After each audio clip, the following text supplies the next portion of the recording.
Bismillahirrahmanirrahim. Assalamualaikum warahmatullahi wabarakatuh. Alhamdulillahirabbil alamin. Assalatu wassalamu ala asyrofil mursalin Sayyidina Muhammadin wa ala alihi washabihi ajmain, amma ba'du. Alhamdulillah, pada kesempatan ini kita akan lanjutkan materi kuliah yaitu Ulumul Quran. Dalam kesempatan ini kita akan membahas surat dalam Al-Quran. Sebelumnya, marilah kita sama-sama awali dengan membacakan kalimat basmalah. Bismillahirrahmanirrahim. Yang pertama adalah definisi surat. Definisi surat yang pertama menurut Ibnu Katsir, definisi surat menurut Ibnu Katsir yaitu surat dalam Al-Quran adalah menghimpun dan meliputi ayat-ayat yang terkandung di dalamnya, sebagaimana tembok pembatas sebuah negeri atau kota dinamakan surat karena tembok tersebut meliputi semua perumahan dan kemah yang terhimpun di dalamnya. Jadi surat adalah himpunan yang meliputi ayat-ayat yang terkandung di dalamnya. Kemudian para ulama berpendapat dalam penyusunan surat, para ulama berpendapat tentang susunan surat-surat yang ada di dalam Al-Quran. Pendapat pertama, ada yang berpendapat bahwa penyusunan surat dalam Al-Quran itu bersifat tauqifi dan ditangani langsung oleh Rasulullah SAW sesuai dengan yang diberitahukan malaikat Jibril kepada beliau atas perintah Allah Subhanahu wa taala.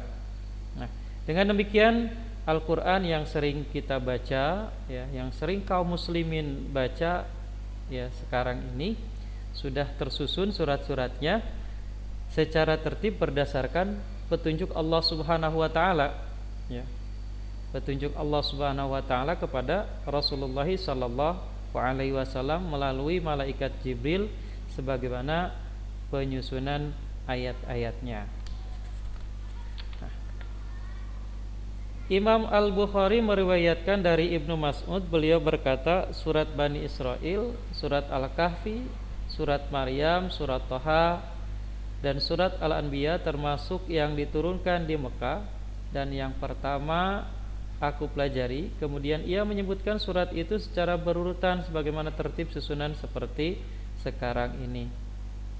Kemudian Ibnu Wahab meriwayatkan dari Sulaiman bin Bilal, ia berkata, aku mendengar Rabi'ah ditanya orang, mengapa surat Al-Baqarah dan Ali Imran didahulukan, padahal sebelum surat itu diturunkan sudah ada 80 sekian surat Makkiyah, sedang keduanya diturunkan di Madinah. Nah, kemudian ia menjawab, kedua surat itu memang didahulukan, dan Al-Quran dikumpulkan menurut pengetahuan dari orang yang mengumpulkannya. Kemudian lanjutnya, ini adalah sesuatu yang mesti terjadi dan tidak perlu dipertanyakan. Nah, kemudian juga ada pendapat Ibnu Hasar, Hasar mengatakan tertib surat dan letak ayat-ayat pada tempatnya masing-masing itu berdasarkan wahyu. Rasulullah Shallallahu Alaihi Wasallam bersabda, letakkan ayat-ayat di tempat ini. Hal tersebut telah diperkuat pula oleh riwayat yang mutawatir dengan tertib seperti ini. Dari bacaan Rasulullah SAW dan ijma para sahabat untuk meletakkan ayat dalam penyusunannya seperti ini di dalam mushaf. Jadi ini pendapat pertama, yaitu penyusunan surat dalam Al-Quran itu bersifat tauqifi dan ditangani langsung oleh Rasulullah SAW sesuai dengan yang diberitakan malaikat Jibril kepada beliau atas perintah Allah Subhanahu wa taala. Kemudian pendapat kedua, di antara mereka juga ada yang berpendapat bahwa susunan surat-surat dalam Al-Quran itu hasil ijtihad, hasil ijtihad para sahabat. Kenapa? Alasan mereka adalah susunan surat-surat yang ditulis oleh sebagian sahabat yang menulis pada suatu mushaf berbeda-beda gitu.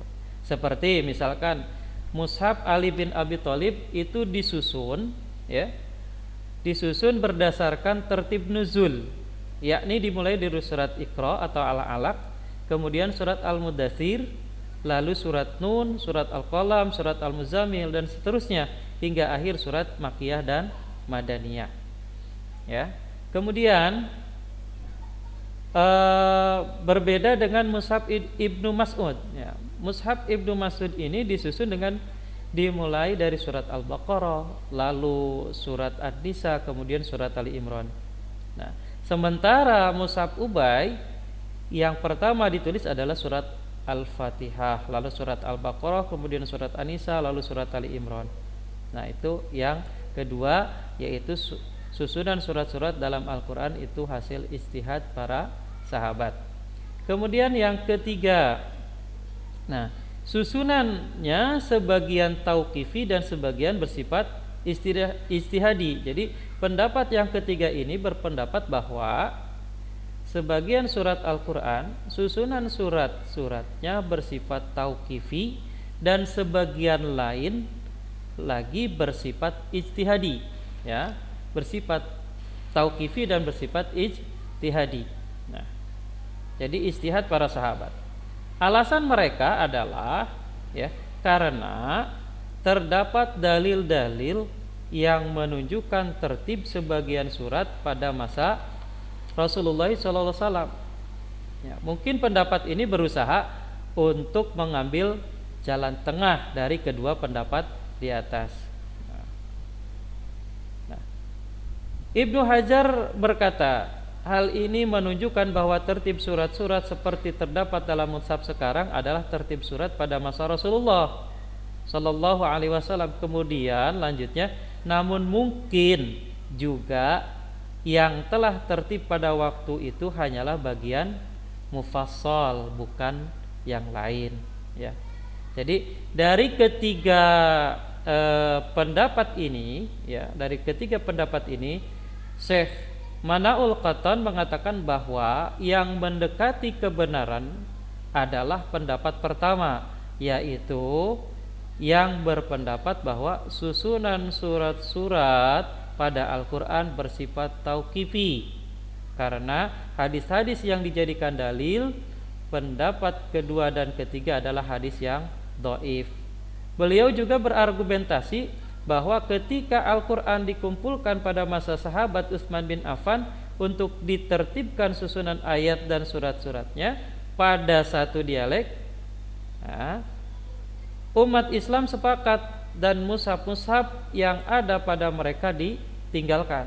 Nah, seandainya tertib surat itu merupakan hasil ijtihad, tentu mereka tetap berpegang pada mushafnya masing-masing. Itu pendapat Syekh Manaul Qatan. Ya, selanjutnya, sekarang macam-macam surat. Ya, macam-macam surat. Para ulama membagi surat-surat dalam Al-Quran itu menjadi 4 bagian. Menjadi 4 bagian. Yang pertama adalah at-tiwal. At-tiwal ini yaitu surat-surat Al-Quran yang panjang.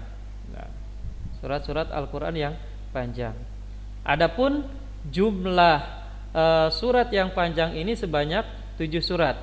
Karena itu dinamakan as-sab'ut tiwal. As-sab'ut tiwal. Jadi 7 surat yang panjang. Di antaranya yaitu surat Al-Baqarah, Ali Imran, An-Nisa, Al-Maidah, Al-An'am, Al-A'raf. Nah, ketujuh ada yang mengatakan surat Al-Anfal, ada juga Al-Anfal ditambah At-Taubah, ada juga yang mengatakan surat Yunus. Nah, itu yang pertama. Yang kedua macam dari surat adalah Al-Mi'un.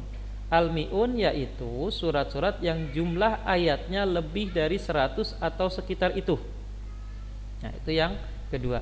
Yang ketiga adalah Al-Masani, yaitu surat-surat yang jumlah ayatnya di bawah Al-Mi'un, di bawah 100 ya. Dinamakan Al-Masani karena surat-surat itu bacanya diulang-ulang, lebih banyak dari As-Sab'ut Tiwal dan Mi'un. Kemudian yang keempat adalah Al-Mufassal.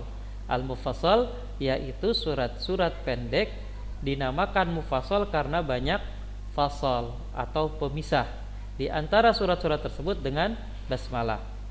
Surat-surat mufassal ini ada yang mengatakan dimulai dari surat Qaf dan ada pula yang mengatakan dimulai dari surat Al-Hujurat. Nah, ya. Nah, surat mufassal ini, ya, surat-surat mufassal ini dibagi menjadi 3. Nah, surat-surat mufassal ini dibagi menjadi 3. Yang pertama adalah tiwal. Nah, yang pertama tiwal. Tiwal ini dimulai dari surat Qaf atau Al-Hujurat, ya, sampai An-Naba atau Al-Buruj. Ya. Tiwal itu kan panjang, ya. Tiwal surat mufassal dimulai dari surat Qaf atau Al-Hujurat sampai kepada surat An-Naba. Kemudian yang kedua Ausat, ya, yang kedua Ausat. Ausat ini dimulai dari surat An-Naba atau Al-Buruj sampai Ad-Duha atau Al-Bayyinah. Nah, dan yang ketiga adalah Qisar. Nah, Qisar itu dimulai dari surat Ad-Duha atau Al-Bayyinah sampai An-Nas. Nah, itulah penjelasan tentang surat-surat dalam Al-Quran yang dibaca oleh kaum muslimin sekarang adalah Al-Quran yang sudah tersusun pada zaman Rasulullah SAW berdasarkan petunjuk Allah melalui malaikat Jibril kepada Rasulullah SAW. Terima kasih. Kita akhiri dengan hamdalah. Alhamdulillahirabbil alamin. Assalamualaikum warahmatullahi wabarakatuh.